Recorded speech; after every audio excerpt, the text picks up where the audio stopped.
This forward paddling DVD is an excellent resource for coaches of all levels, coaching all sorts of disciplines in canoe and kayak racing.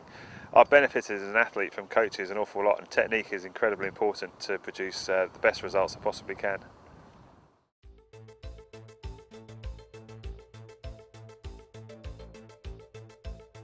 Paddling a canoe or kayak is about moving from one place to another. It could be a short burst of energy to regain a feature in a playboat, a 500-metre Olympic sprint, the Devizes to Westminster canoe race, or maybe just meandering along a very pleasant waterway with all the time in the world. If we can paddle forwards in the most economical and efficient way, it will make the experience more enjoyable and less energy will be used in the process. This DVD will demonstrate the various facets of forward paddling across the different disciplines of the sport. How to paddle efficiently in a forward direction is an essential part of every paddler's development and is therefore the core area in the teaching of paddling. Is the stroke starting with the blade, following all the way through the connectors of your arms, through your body, all the way down, and then leaving. It will be an aid to coaches in their work on forward paddling, both for themselves and the paddlers under their direction.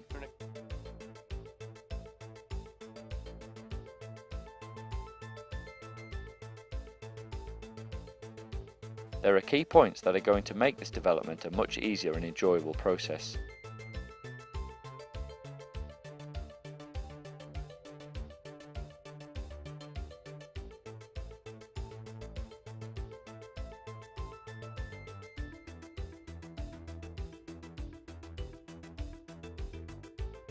Throughout the DVD, reference will be made to different disciplines of the sport, both in canoe and kayak.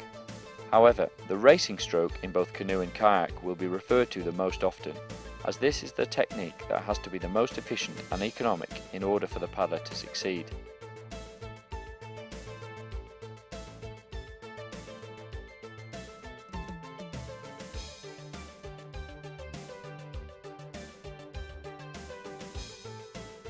Its ultimate purpose is to make the whole experience of learning more enjoyable and rewarding regardless of the paddling discipline being followed.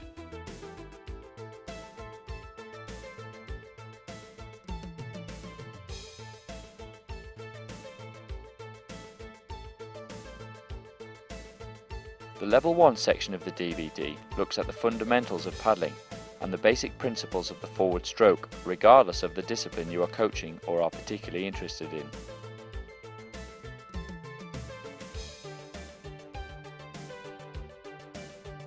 Before we look at the basic principles of the forward stroke, it is important to highlight the fundamentals of paddling, which are posture, connectivity, power transfer, and feel.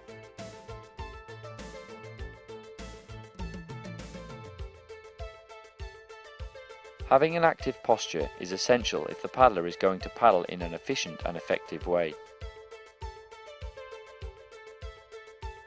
If the paddler is slumped, the shoulders are in a position where they cannot activate, resulting in loss of power and efficiency. The paddler needs to engage their core muscles, which connect their lower body with their shoulders and arms. This is achieved by lengthening the spine, bringing the body forward and out of the hips, with the eyes looking forward and the feet pressing against the footrest.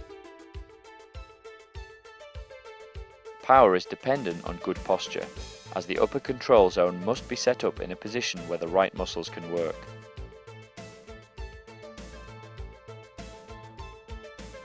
Connectivity is the relationship between the paddler and the water through the positive contact they have with their boat and paddle. The whole system is a connection between the body, the boat, and the blade, all of which in turn are connected to the water.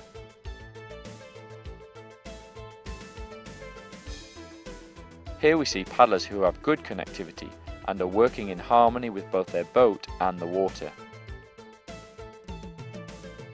The feet either on a footrest in a kayak and some canoes, or firmly in a knee block in other canoes, are the main connection between the paddler and the boat.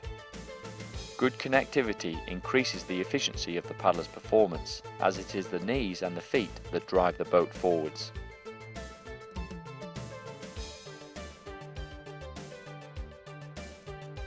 Having active posture and good connectivity means the paddler can work to efficiently transfer power through their body in order to drive the boat past the blade.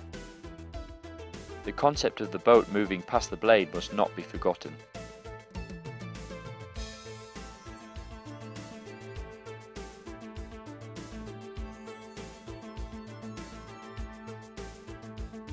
Lack of a footrest or insufficient knee support will result in loss of power and control in the boat. Feel is the sensory feedback the paddler receives through the various points of contact they have with their boat and paddle. This feedback plays an important part in the paddler's learning experience and progression. If forward paddling is to be seen as the core of paddling, then the ideal is that it will be introduced and developed in a boat that has inherent straight line running characteristics.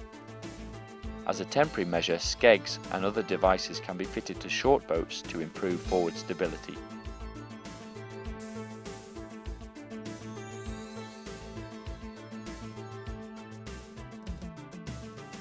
The following are the key basic principles on which efficient forward paddling is based. The blade is driven into the water well in front of the body. The legs provide the drive to move the boat forwards and to initiate the rotation of the body.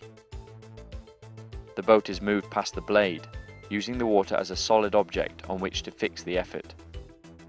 The blade is extracted just after the knees come past the hand.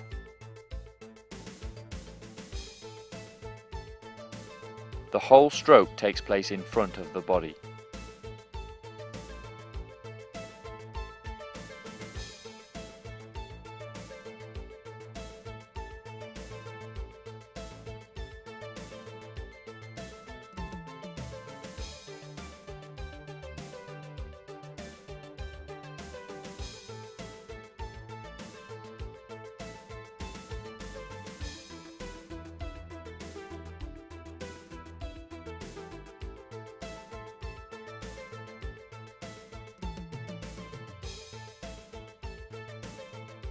The importance of having the correct equipment, both in terms of the design for the job to be done and being the right size, is paramount. Both canoes and kayaks have adjustable components, and the paddles used can vary in size considerably. The fittings in the boat are the key to establishing the best connection between the paddle in the water and the movement of the boat through it. There are many different designs of paddles within each discipline as well as across the disciplines. There are certain guidelines that should be followed when selecting paddles, especially with regard to dimensions and the particular disciplines the paddler is participating in.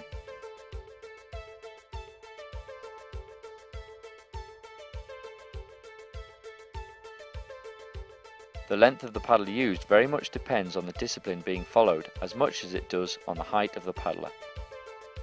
Other factors that are also important are the size of the blade, the amount of curvature in the blade, and the diameter of the paddle shaft itself. All of these factors will influence the efficiency of the power transfer.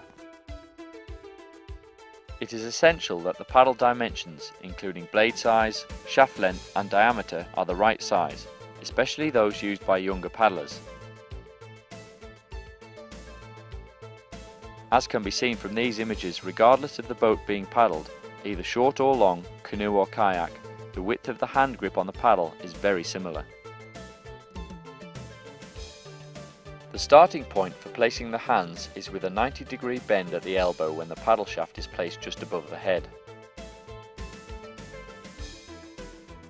When experience is gained, the hands can be moved fractionally in or out depending on the paddler, the discipline and the environment where the paddling is taking place.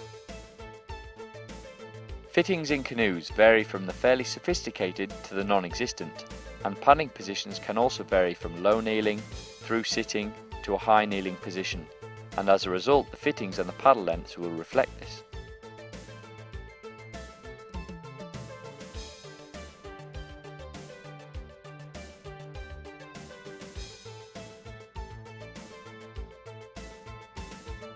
Fittings in a kayak should include a securely fitted seat and footrest.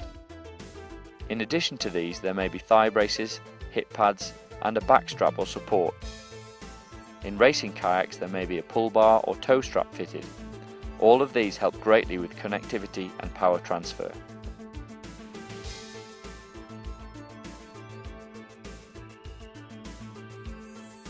I think early days it's very important to actually get the technique right, because if you get the technique right at the beginning when you're first starting, it makes it a lot easier later on. Okay, Campbell, what importance do you put on forward paddling for the slalom paddler? Well, it's really important. I heard that people have done some studies and 60% of every stroke you do in a slalom course is a full-on forward paddling stroke, so it's vital, especially the efficiency. If you can stay efficient, then you can save energy, conserve it for the more important, powerful acceleration strokes around the gates.